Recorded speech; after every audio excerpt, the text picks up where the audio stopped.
Welcome to the second series of our Zoomcast Business Pain, where we will be inviting experts to discuss various aspects of common business pain.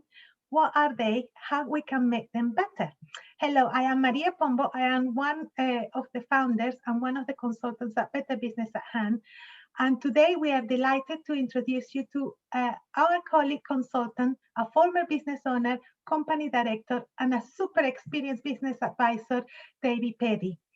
Hi, David, welcome. And a huge thank you for making the time to talk to us. Really appreciate it. Particularly today is Bank Holiday, Monday is Easter, and you should be actually enjoying the sun.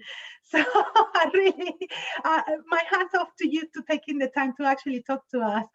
But I guess a lot of business owners are working today as well. So we're all on the same boat. You have an impressive over 50 years career of building, growing, and selling small to medium-sized businesses. How did it all started?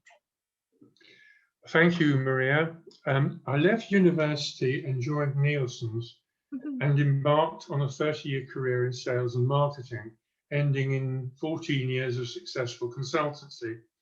But I wanted to have my own company, and I saw an opportunity in surgical instruments. Oh, wow. Surgical instruments, that is a complete different field altogether, isn't it? So you built... your surgical instruments company was called SIGHL, S-I-G-H-L, and it's a manufacturer, repairer, and a sales of reusable surgical instruments company. And this company is based in Croydon in London. Is that correct? Yes. You grow that company by acquisition. So why do you think buying business is the best route to grow rather than investing, say, in marketing, new product development, or exploring new markets? Well, acquisition is not the right strategy for everyone. If you have an innovative product, perhaps with IPR and good USPs, then you should concentrate on building that, only using acquisition if it helps grow this, say by expanding geographically. On the other hand, if you are a mature or in a mature, fragmented market with lots of competition, where it has become commoditized, then relationships between supplier and client can be very difficult to break down. And so acquisition is the best route for growth of customers, turnover, and profit. Wow, very helpful. Thanks, Debbie. And for the benefit of those listening and are not very familiar with the business terms, can you explain what is an IPR and a USP so that our listeners are familiar with those terms? Yeah, IPR is intellectual property rights. Okay. And USPs are unique selling propositions. Oh, brilliant. Thank you. Thank you, David. So what are the main three pain points that small business owners need to watch when they are acquiring a business? Well, first of all, you must secure the customers that you have acquired. That customers will sometimes, this will be a disturbance for them and they'll use it as an opportunity to change. So you need to secure them quickly. You need to know and understand very well the sector that you're getting into. If you don't know it, be very cautious. Yeah. And thirdly, you need to look for savings from the overheads of the business that you are acquiring to improve your profitability. Indeed, indeed. Very helpful, David. I really appreciate it. And on that line, I have observed that some small business owners seem to hastily buy a business that is for sale in the open market, like if it was a property, without a proper strategy. So what's your experience on that? Well, sometimes you need to move quickly, especially if the business you're acquiring is insolvent. Right. If you do not know the sector intimately, then rushing in could be disastrous. Okay. Have you had any experience of disastrous encounters? Only when I was learning how to buy insolvent businesses and not planning, which is what I'm coming on to later, sufficiently for it, then you can end up making mistakes. Yes, yes, of course. I mean, when you're buying, it's all a new experience as well, isn't it? Yes. For some small business owners, some do it by trade, others just they see an opportunity to have synergies with another business and they go for it, rather than doing hastily into buying the new business. Yes. So, what are the three most important things business owners need to do before agreeing to buy? Well, first of all, you need to do very thorough due diligence so that you know exactly what you are buying. Right. Secondly, you need to make a very careful, detailed plan for the acquisition transfer, such as things like who is entering the stock, who is entering the customer list, who will sit where will that machine be placed? And you need to prepare for the unexpected. For example, a key employee is off sick the day you move everything. Yes. How will you cope? Yes. You have to have a plan B. And you have to be very clear. Thirdly, you have to be very clear on the savings on the overheads that you're going to make. Yes, and yes. implement them straight away. Of course. No, that's very helpful. Thank you, David. And it's an interesting point on the stock, actually, because I had once a case where the new business owner rely on the sellers for a disclosure of the stock as true value. And when the new business owner took over, they found a white elephant in the room, practically. So would you say that it's better to thoroughly check the stock yourself before buying?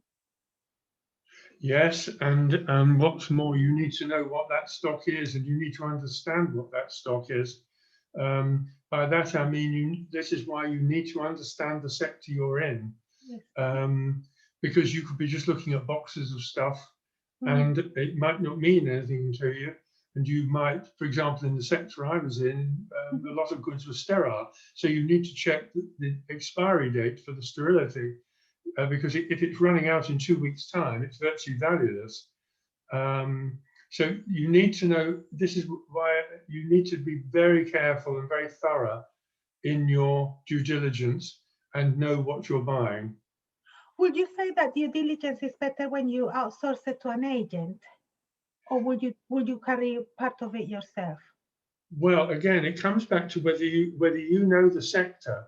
If you know the sector, an agent isn't going to know the sector as well as you do. Yes, So it's better if you do the due diligence yourself. But you do need to be very thorough with it, very thorough. But on the other hand, when you're looking at the accounts of the company you're acquiring, if you're not a qualified accountant, you should have somebody who is qualified, like an accountant, to look at the figures for you, because they will see things that you possibly would miss. So it's horses for courses.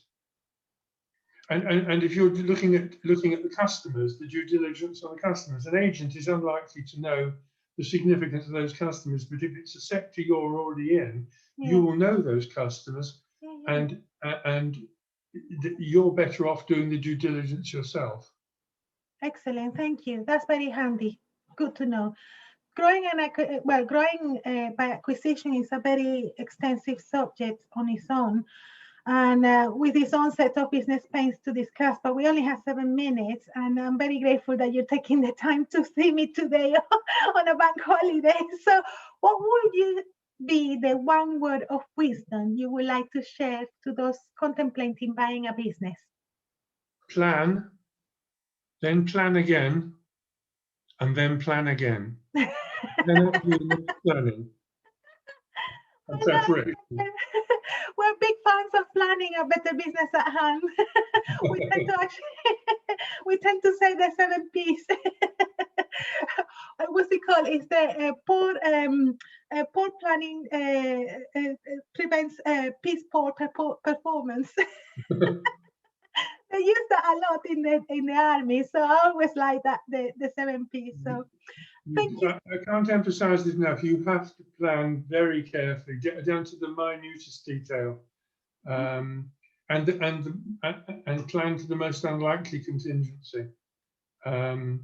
You're going to move all the equipment from one place to another, and there's a thunderstorm, an electric storm, or a hailstorm, or there's snowfall, or as I said, somebody's ill, a key person is ill. I once moved, when I moved the business, we moved lots of machines. My colleague planned it, and he even marked on the floor, the concrete floor, where the machines were to be positioned, so that the truck lift driver knew exactly where to place it. But if he'd been absent, it could have been a problem to do that move. Of course, I can imagine. It's quite interesting that you say that a thunderstorm or a hailstorm can actually affect.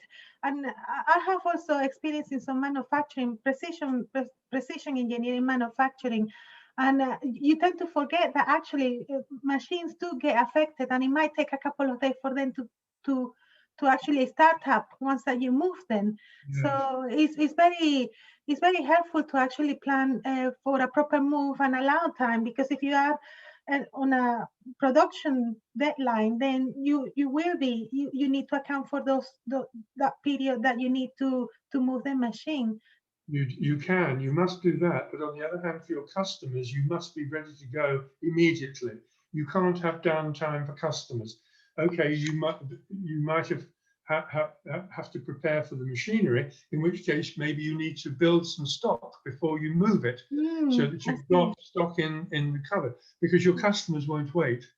Yes, you have to keep the continuity of the customers from day one. Oh, very, very, very helpful. Thank you, David. I really appreciate it. As always, it's always a pleasure talking to you, and talking to you, David, has been immensely insightful.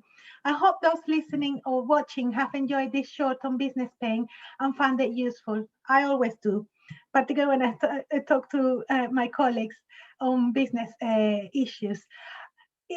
Like I said before, every business pain has its own difficulties, and they are a world on their own, but we're here to serve. You can book David or one of our other consultants from our Meet the Team page in our website, and that's betterbusinessathand.app, if you need a hand with a particular business pain. Until next time, thanks for watching and listening. Thank you, David. Have a good afternoon. Thank you. Bye. Thank you. Bye.